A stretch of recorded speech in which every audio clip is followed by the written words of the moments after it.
La solitude est un feu qui consume l'âme, mais c'est une douleur qui nous donne plus d'Esprit Saint. Marchons dans ses pas et dans le chemin de son caractère. Tout ce qui nous brise le cœur nous fait se tourner vers nous le Seigneur. L'Évangile est, et sera, un monument à la gloire de la grâce de Dieu pour l'éternité. Le Christ est merveilleux et élevé. Pourquoi tant de chrétiens le rabaissent-ils à leur image? Si votre Évangile ne fait pas l'effet d'une bonne nouvelle aux oreilles des pécheurs, vous ne prêchez pas l'Évangile de Jésus-Christ, mais une chimère, un mélange charnel calqué sur votre caractère et non sur celui de Christ. Jésus est venu humilier les propres saints et élever les pécheurs humbles en sainteté. Voilà mon Évangile. L'orgueil, pourquoi toujours s'en défendre et ne jamais s'en accuser? N'est-ce pas prouver sa présence que de s'en défendre? Frères et sœurs, nous sommes en devoir devant Dieu de parler de Christ dans la même mesure de grâce que nous l'avons reçu. Nous sommes en devoir de parler de lui dans les mêmes sentiments avec lesquels il s'est approché de nous la première fois. Si tu as reçu un évangile de grâce, témoigne de cette grâce. Si tu as reçu l'évangile, ne prêche pas la loi. Si Jésus a touché ton cœur avec sa miséricorde, pourquoi prêches-tu un Dieu en colère? Le danger de pécher par précipitation est grand. Je me suis fait beaucoup de mal dans la vie à essayer d'avancer plus vite que ma formation. Un homme à l'écoute du Seigneur obéit rapidement à la lumière des autres. Celui qui ne change pas a résolu dans son cœur de demeurer dans son endurcissement. Tous ceux qui prendront l'épée périront par l'épée. Matthieu 26, 52. Toute église évangélique née d'une dispute et d'une séparation mourra dans la dispute. Chacun reproduit selon la semence qui est en lui. C'est une loi incontournable. Ne fondez jamais une église suite à une querelle ou une dispute de doctrine, car Dieu ne sera pas avec vous. Tout ce qui naît de la vaine gloire d'avoir raison est destiné à périr dans l'humiliation. Tous ceux qui ont divisé périront par la division. Ne faites rien par esprit de parti ou par vaine gloire. Philippiens 2:3. Autre traduction, laissez tomber tout esprit de rivalité, parole vivante. Avant d'enseigner, il faut avoir été changé et transformé. C'est le refus de porter les croix que Dieu dispose sur notre chemin, qui nous fait perdre notre route et sombrer dans la tiédeur. Cette triste et douloureuse vie ne trouve de consolation pour moi que dans l'espérance qu'elle aura servi à l'agrandissement du royaume de Dieu sur la terre et dans les cœurs. Rien d'autre ne n'importe. Rien ne me fait plus peur que de regarder derrière moi, au soir de ma vie, et de constater qu'elle aurait été inutile à mon prochain. Les plans selon lesquels j'ai construit toute ma vie sont des plans qui ont inclus son sort final dans l'éternité. Le salut par la foi seule est une philosophie de stérilité. Jésus pèsera nos œuvres par les siennes, et en mesurera la valeur par leur ressemblance. Tout ce qui est contrariant sanctifie. Chez plusieurs, la rébellion contre Dieu est évidente et très active. Chez d'autres, elle est silencieuse et ne se découvre que dans la suite. Celui qui a connu l'Évangile sans le suivre, fuira sans être secouru au jour du malheur. Le but de la vie n'est pas de trouver le bonheur, car lorsqu'il est heureux, l'homme renie souvent son Créateur. La recherche du bonheur terrestre est une illusion. Il n'y a de bonheur réel qu'en le royaume de Dieu en nous. Les croyants qui n'aspirent qu'à la réalisation de tous leurs désirs ne sont que des mercenaires. Pour trouver le bonheur, beaucoup de chrétiens jettent leur croix par terre. Partout dans les évangiles, où vous voyez les mots Esprit Saint, vous pouvez y lire Esprit Sanctifiant. Si quelqu'un voit son frère commettre un péché qui ne mène point à la mort, qu'il prie Dieu de donner la vie à ce frère, et il la donnera. 1 Jean 5,16. Devant les péchés d'habitude, Jean garde un calme rassurant. Qu'il ne panique pas, qu'il prie. La victoire est une garantie. Tandis que beaucoup enseignent un salut sans les œuvres, Jésus, lui, a plutôt enseigné la damnation sans les œuvres. Voir Matthieu 25:30. Marcher par la foi, c'est accepter le bon sens de Dieu et non plus le nôtre. Ce qui est trop difficile à accepter par la foi, acceptons-le par amour. Par l'amour pour le Seigneur, l'on accepte tout ce qui se présente à nous. Il y a bénédiction dans ce que Dieu nous donne, mais il y en a encore une plus grande dans celle qu'il refuse de nous donner. Dieu bénit de bénédiction ceux qui font preuve de compassion, mais les rancunes du rancunier, dans ses veines, deviennent du poison. Il n'y a pas de façon chrétienne de persécuter son prochain. La persécution est toujours de la persécution même si nous lui donnons un autre nom. Les gens à qui nous sommes obligés de dire qu'ils nous doivent une demande de pardon, ne le demanderont pas davantage. Les fiers n'hériteront pas le royaume de Dieu. La vie est belle à pleurer de bonheur quand le Seigneur fait briller sa face sur nous.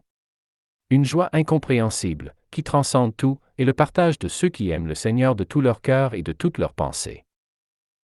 Le soir arrivent les larmes des difficultés de la journée, le matin arrive la joie d'avoir été fidèle. Les douleurs de l'esselement sont cruelles, mais la présence du Seigneur se multiplie. Résister contre tout ce qui déplaît, c'est soigner la chair. Prier pour la résolution de tous nos problèmes, c'est souvent refuser de porter sa croix. Recherchez la communion avec ceux qui ont le cœur pur, et fuyez l'enseignement de ceux qui ont le cœur sale. Il n'y a que ceux qui lui ont ressemblé sur la terre qui vivront avec lui dans le ciel. Recherchez la communion avec ceux qui ont le cœur pur, et fuyez l'enseignement de ceux qui ont le cœur sale. Se faire un fardeau de longues prières ne concourt pas à notre édification. Les courtes prières d'un cœur brûlant valent mieux que les longues prières qui ne contribuent qu'à la satisfaction de la chair. Matthieu 23, 14. Toute prière faite par l'Esprit est faite par grâce à l'appui, mais tout ce qui est fait sans lui est fait par la chair et avec ennui. Le bonheur est intérieur, il est dans l'obéissance au Seigneur. Le chrétien qui a perdu la paix dans son Église, perdu la joie de son salut et son sentiment de liberté en Christ, n'est plus que l'ombre d'un chrétien. Le légaliste ne réalise pas ses rêves. Il voudrait être heureux, mais la joie fuit loin de lui. Après le blasphème du Saint-Esprit, humilier son prochain est le péché le plus grave qu'un chrétien puisse se charger. Si les personnes qui nous ont fait du mal injustement ne sont pas punies en cette vie, c'est parce que Dieu se les réserve pour comparaître devant lui. Heureux ceux qui ont faim et soif de la justice, car ils seront rassasiés. Matthieu 5, 6. La vie privée en dit long sur notre allégeance, au monde ou au Seigneur. Chacun est crucifié par ses propres choix. Pasteur, laissez des périodes de temps libre au Seigneur durant chaque réunion. L'esprit est timide comme une colombe, il ne se manifeste jamais sans notre invitation et ne force jamais les limites que nous lui posons. L'Esprit Saint doit-il remplir une demande pour devenir membre de votre Église? Lorsque le déroulement d'une réunion est trop rigidement structuré, ce sera la mort pour cette Église, assurée. Les dons spirituels ne sont pas destinés à être seulement passagers, mais destinés à maturer et à devenir de véritables ministères. Le baptême du Saint-Esprit nous rend différents de ce que nous étions auparavant. Il s'installe à demeure dans l'âme et travaille chaque heure à nous rendre semblables au Fils. Les avertissements du Seigneur se font par degrés. D'abord, il laisse notre conscience parler à notre cœur. Si nous l'ignorons, il s'adresse plus tard à notre esprit par son esprit qui habite en nous.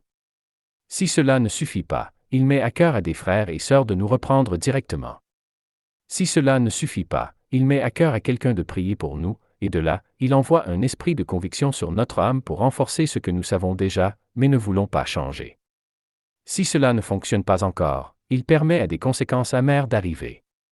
Nous apprendrons par la verge ce que nous n'avons pas voulu apprendre de bonne volonté. Finalement, si nous demeurons endurcis, il nous livre entre les mains de l'ennemi pour nous châtier avec mesure. Si tout ça n'a pas suffi, il nous livre à nous-mêmes et entre les mains du diable. Qu'un tel homme soit livré à Satan pour la destruction de la chair, afin que l'esprit soit sauvé au jour du Seigneur Jésus. 1 Corinthiens 5, 5. Jésus n'appartient à aucune église exclusivement parce que toutes les églises lui appartiennent. La louange permet à la gloire de Dieu de nous toucher. Les touches du Seigneur rendent la foi réelle. Critiquer contre ce qui est mal est bien. Critiquer contre ce qui est bien est mal. Beaucoup de croyants critiqueurs sont rétrogrades sans le savoir. La vraie justification.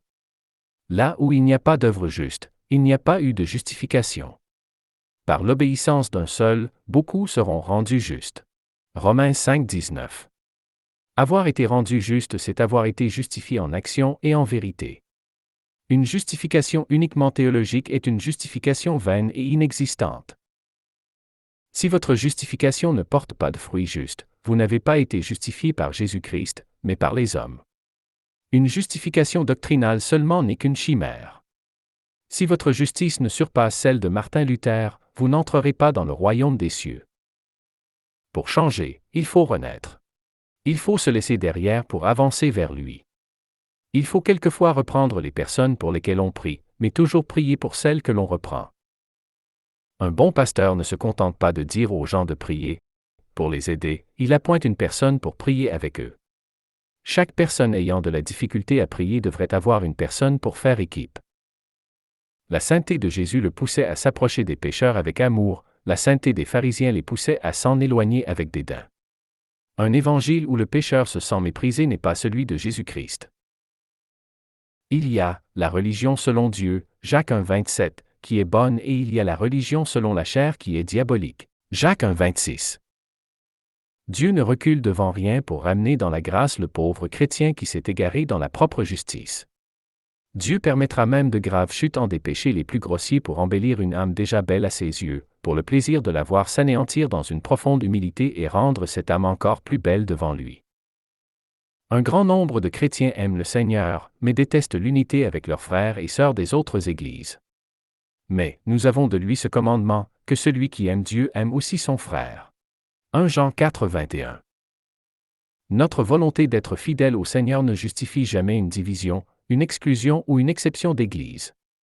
Toutes nos exclusions sont des abominations au Seigneur, toute secte est une œuvre de la chair, voir Galates 5, 19, et non une œuvre de sainteté. Ceux qui ne pratiquent aucune forme de confession mènent des vies stériles, inutiles, tièdes et relâchées. Oh, ironie, ils se croient plus saints que tous. Lorsque la sainteté extérieure manque, par la prière, la repentance et la confession, le pécheur sanctifie son cœur et sa vie. Celui qui ne pratique pas des introspections et des confessions au Seigneur a le cœur fier et devant le Seigneur, cette âme est aussi commune que les pierres. Un cœur jaloux regarde vos chutes comme s'il avalait des friandises. Le temps venu, il s'en servira pour vous accuser et vous rabaisser. Mais ne soyez pas troublés, les jugements de Dieu sont miséricordieux pour qui exerce la miséricorde, mais la haine que Dieu porte aux fourbes éclatera sur sa tête. L'utilité des faiblesses. Dieu permet souvent des chutes pour purifier le cœur. Dieu ne méprise pas la faiblesse, souvent même, il la crée. Mes faiblesses et mes chutes m'ont enseigné 1000 sagesses. Mais celui qui n'a pas été éprouvé, que sait-il? Dieu ne méprise pas la faiblesse, souvent même, il la crée. La faiblesse est une période de sanctification. Par la faiblesse et la chute, le Seigneur émonde le cœur de tout orgueil. Quelquefois le Seigneur libère du péché et sanctifie la vie. Quelquefois le Seigneur laisse le péché pour sanctifier le cœur. Dieu ne méprise pas la faiblesse, souvent même, il la crée. Les avantages de la faiblesse sont qu'elle émonde le cœur de la propre justice et de l'orgueil, qui répugnent au Seigneur. Celui qui a beaucoup souffert du péché sait comment annoncer l'Évangile selon le cœur de Dieu. Celui qui ne travaille plus à sa propre sanctification devient souvent l'ennemi de la vôtre. La sainteté vraie commence par connaître sa misère. Mais connaître sa misère sans connaître Dieu fait le désespoir. Cependant, savoir que Dieu nous aime relève la tête et nous comble le cœur. Un péché confessé ne donne plus la mort.